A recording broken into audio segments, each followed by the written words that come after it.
আসসালামু আলাইকুম। নতুন করে আবার ইরানে হামলা করেছে যুক্তরাষ্ট্র এবং যেটার অনুমোদন দিয়েছে ডোনাল্ড ট্রাম্প নিজেই। এবং যে কারণে পরবর্তীতে এই যুদ্ধে একটি হেলিকপ্টার ভূপাতিত করে দিয়েছে পুরাই ইরান।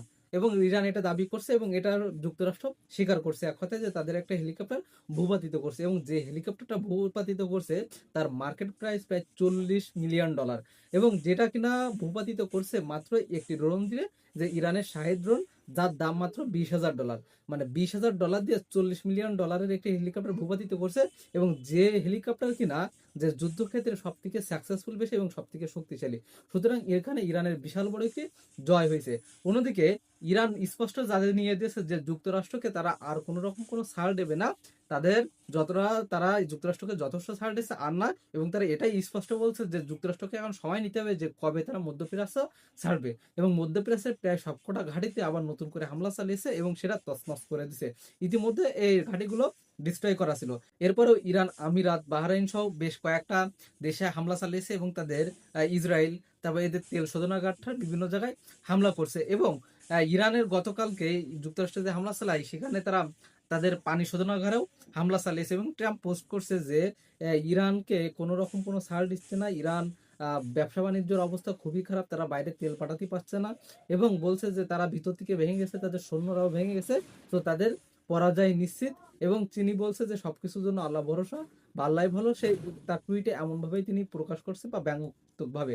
এবং ডোনাল্ড ট্রাম্প তিনি বলছেন যে ইরানকেও আর কোনো ছাড় হবে না। পাল্টা মুস্তফা খামিনি বলছে যে তারা কাকে ছাড় দিচ্ছে ট্রাম্প, তারা উল্টো আমেরিকাকে ছাড় দিচ্ছে না বা আমেরিকাকে ছাড় দেবে না। আমেরিকা কবে এই মধ্যপ্রাচ্য ছাড়বে সে সময় তাদেরকে নিতে হবে। এবং দ্রুতই মুস্তাফা খামিনি খুব পাল্টা এভাবে তাকে কি করছে, হিটলি কথা বলছে। এবং এবং ইরান খুব ভয়ানক যুদ্ধের জন্য সামনে খুবই প্রস্তুত এবং তারা সেইভাবে মেন্টালিটি নিয়ে সেইভাবে প্রস্তুতি নিচ্ছে। তবে এর যুদ্ধ যে আরো ভয়ঙ্কর গতিতে আগাচ্ছে সেটা বলাই বাহুল্য, যে সেটা বলা লাগবে না যে আসলে যুদ্ধ সামনে ভয়াবহতা আরো অনেক। তবে অন্যদিকে মুসলিম বিশ্বের অন্যতম নেতা রিসেপ তাইয়েপ এরদোগান, মানে যেটাকে আপনি বলতে পারেন যে মুসলিম বিশ্বের জনি সিং বলতে পারেন, এই বেটা মানে ইসরায়েলের বিরুদ্ধে কথা বলছে। সে বলছে যে ইসরায়েল লেবানন বা লিবিয়ায় যা করছে খুবই খারাপ কাজ করছে বা এসব ঠিক না, এরভাবে নিন্দা করছে। বা তাদেরকে ছাড় দেবো না, তারা যে গ্রেটার ইসরায়েল প্রতিষ্ঠা করছে তাদের ছাড় দেবো না। কিন্তু পাল্টা এখানে কি বলছে নেতানিয়াহু, তাকে আবার ওয়ার্নিং দিছে যে কি সে বলছে যে ইসরায়েলের কোন যোগ্যতা আছে তারা কুর্দিদেরকে বা তারা দেশের মানুষের সাথে মানে অমানবিক নির্যাতন করছে। এবং সাথে সাথে সে বলছে যে তুরস্ককে সাথে চোখ রাঙায় কথা বলছে এবং তুরস্ককে সামনে আক্রমণ করবে, এটা সবাই জানে। কিন্তু তারপরেও রিসেপ তাইপ এরদোগান বা তুরস্ক এই ইসরায়েলের সাথে তাদের কূটনৈতিক সম্পর্ক আছে এবং তাদের সাথে কি করছে, ব্যবসা বাণিজ্য তারা চালিয়ে যাচ্ছে। তার মানে এই ব্যাটা দেখেন যে যতই মুখে চটর পটর করুক কিন্তু কাজে কোনো কিছু না। এবং আপনি লিখে রাখেন যে আজ না হোক কাল তুরস্কর উপরে অ্যাটাক করবে এই ইসরায়েল, এতে কোনো সন্দেহ নাই।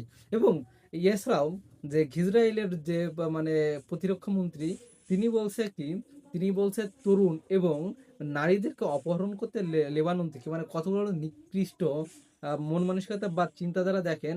যে এই জাতিরা এর এত বড় খারাপ, এত বড় বেয়াদব, মানে এদের উপরে নিকৃষ্ট জাতি মনে হয় পৃথিবীতে নাই আর।